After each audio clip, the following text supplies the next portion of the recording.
Hi everyone, welcome to my channel. Today we are painting a portrait with watercolor. This was my first time and I'll tell you this, it wasn't easy. How do I get the right skin tones? Should I do wet on wet or wet on dry method? How do you do the hair? What if I don't have the exact eye color? How about the white of the eye? How about the eyebrows? So all these questions are going to be answered in this video if you watch it till the end. If you haven't watched my watercolor basics video before, I'm putting it right here for you.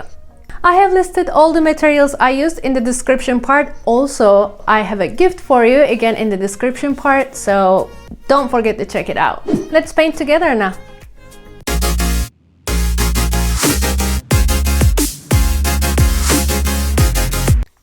The first thing I did was to block the highlighted areas with masking fluid because I didn't want paint to get in those spots.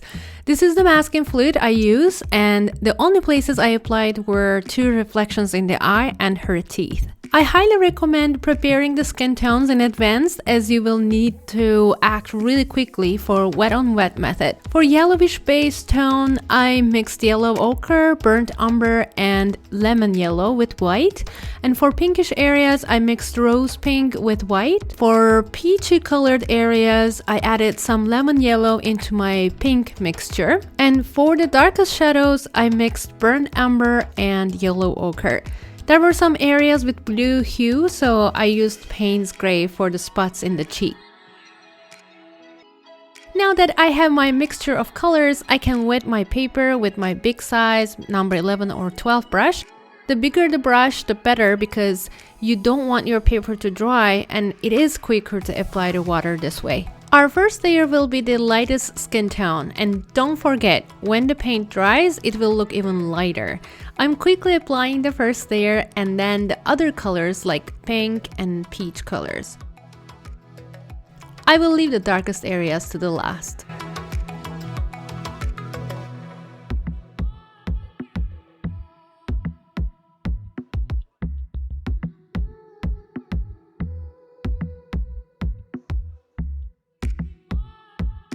I see some shadows right above the eyelid.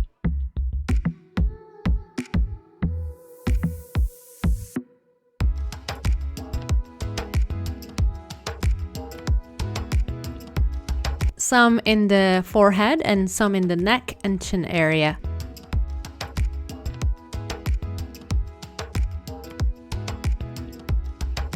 After the first wash is complete, we make sure that our paint has dried and we go again and wet our paper completely with a clean water. Then we repeat the same wet on wet process again. We add pink, peach colors, Payne's Gray and the darkest shadows while still our paper is wet. If your paper is not wet enough, it might create this ugly cauliflower effect where you see the paint is darker on the borders and not blended in the neighbor color. If you make any mistakes, acting quickly saves your painting. Just with a piece of tissue or paper towel, press on the area that you made the mistake and you just simply correct it. For smaller areas, I use cotton tip for correction and it really works well.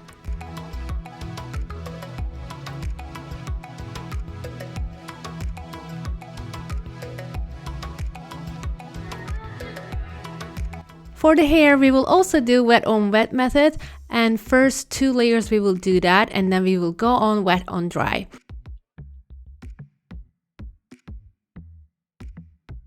The first wash needs to be the lightest tone because I figured if we paint the darkest ones first, later when we apply the lighter tones, we might reactivate the paint in the darker colors and create a muddy look on our paper.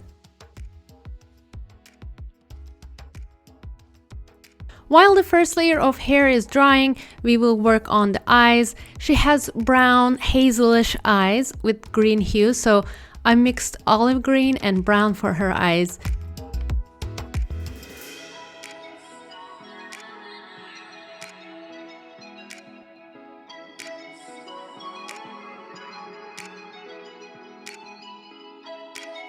Please look at how I'm holding the brush. really close to the front because this gives us more control when we deal with small areas like these.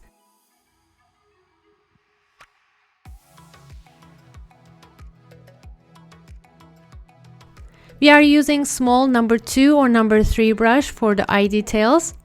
White of the eye has gray tones to it, always. So we add some Payne's gray in the shadows of the white of the eye. Never leave this area white if you are looking for realism.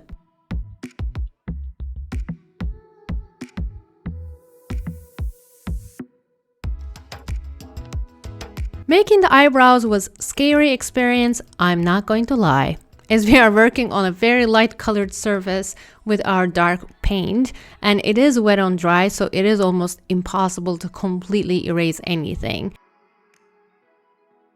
With our small brush, again, we are applying mini brush strokes in the direction of the hair growth.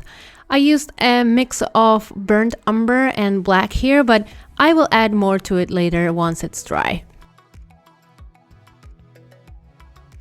Eyelashes were next. I kept hearing, don't apply black alone as it would look flat, so I tried black and brown mix first. Then, coming from a charcoal drawing background, I didn't think it was dark enough, so I added another layer of black. And guess what? It did look flat. So I ended up adding some indigo.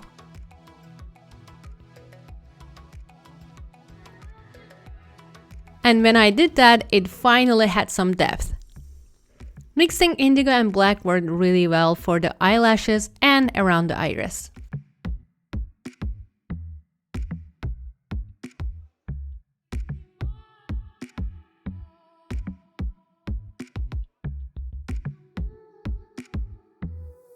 For the eye bags, we use pink tones and it will be wet on dry method. Make sure not to go too dark or too light here.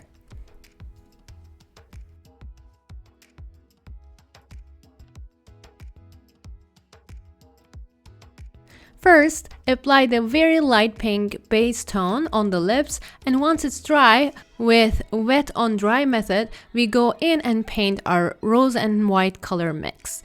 But don't forget to leave the highlights blank.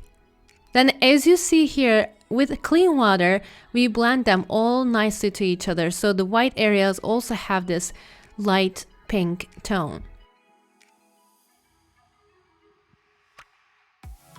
Again, you need your number 2 or 3 brush here, as you need more control to get in those small details.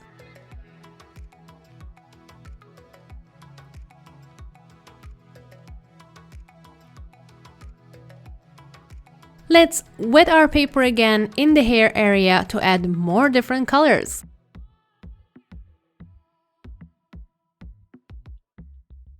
I went in with my dark brown and let it bleed into the paper. We go darker and darker as we go.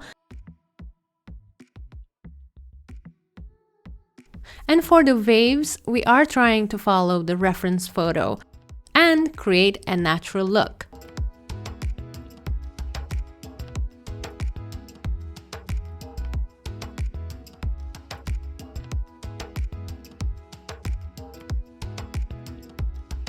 While the hair is drying, we do the moth line. I mixed crimson red and burnt sienna for this moth line because it looked more reddish than pink tones. With super careful focused strokes, I go over the moth line with my small brush and add this shadow in other parts of the lips as well.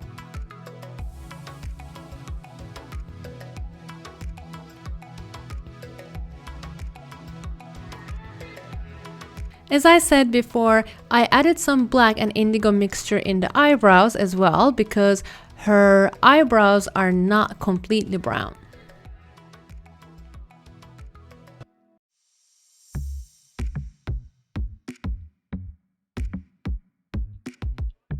It's time to remove the masking fluid and add the final adjustments there.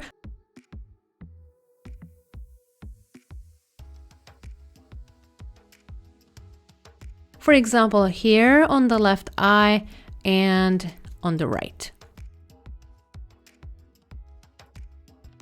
With wet on dry method, using my large brush, I add the darkest hair details now.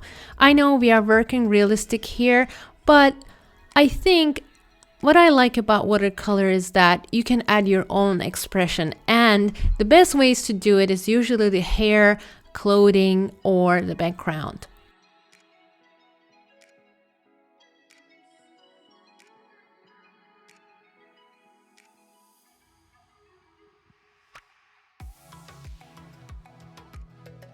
That's why for the clothing, I just did a pattern that I chose, not following my reference photo. Basically, I wet the paper and with my brush, I applied a drop of my wet paint and it spread very nicely.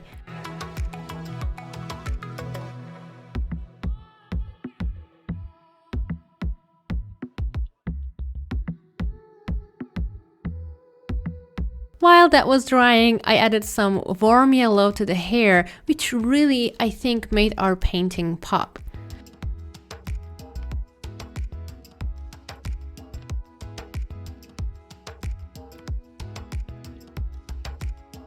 She had also some necklace detail, and I used again my black and indigo mixture here.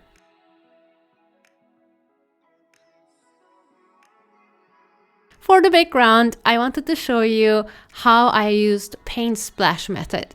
First, I overlaid a piece of wax paper on my painting.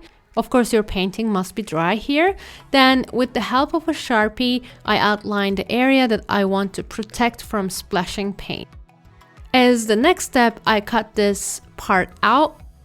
I overlaid again on my painting and make sure that it is fixed. It shouldn't slip. For the splash colors, I chose green first because her lips and her hair are the most prominent features here in this painting, and pink is complementary colors with green tones. I thought this would make it pop. I also used violet, a complementary color of yellow tones, which exist in the hair.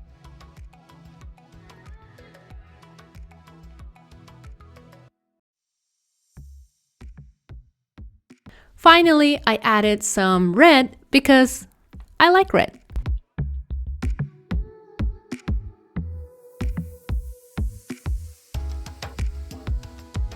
Our portrait is finished. I hope you found all these tips really helpful. Definitely, making a portrait with watercolor requires a lot of practice, and I need more. Every Tuesday and Thursday, I post a new tutorial for you. See you in my next video. Bye-bye.